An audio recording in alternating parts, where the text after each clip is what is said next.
大家好，歡迎再次嚟到 Joe's Domain。咁啊，上一次咧，我哋就講到點樣將一個無線嘅網絡啦，through 個 access point 去連接一個有線嘅網絡啦，一個 switch 啦嚇。咁啊，用個 access point 連接住個 switch 去令到兩邊嘅 network 都可以互通。好啦，咁我哋今次咧就係講一啲新嘢，咁就係我哋架構一個DHCP。咁啊，利用呢一隻 server 咧去自動assign IP 俾我哋啲workstation 咁樣嘅。咁事不宜遲，咁我哋而家就即開始啦。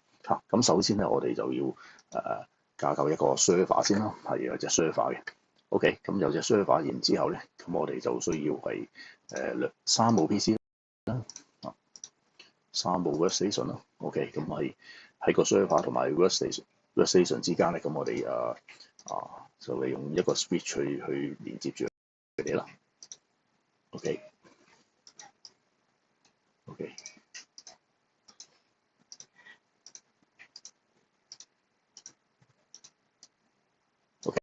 好。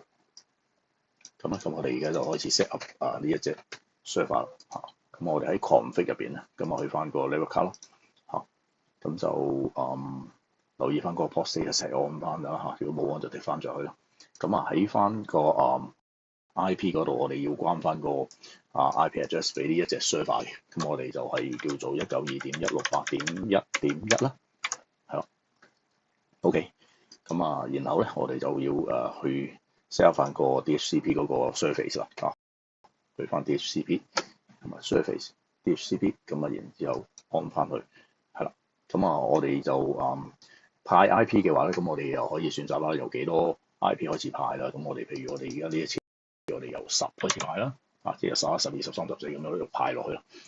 最多我哋可以派俾到幾多隻機啦？咁我哋 set 住10部機咁啦。OK， 咁 check 過晒啲嘢 OK 嘅話咧，咁就 save 咗佢啦。咁條 rule 就 save 咗喺度。OK，咁就其實已經係完成咗㗎啦。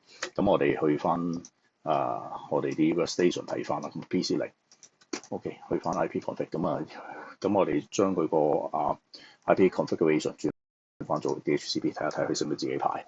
OK， 係成功咗嘅。係啦。OK， 咁其他都係咁樣咯。DHCP 係啦，11。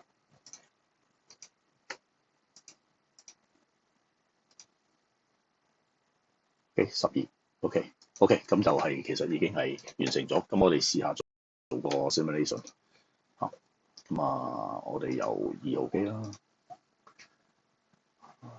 俾個等陣先先俾個 IP 呢度。OK， 咁開始。咁2號機定去 switch 0嗰度。OK，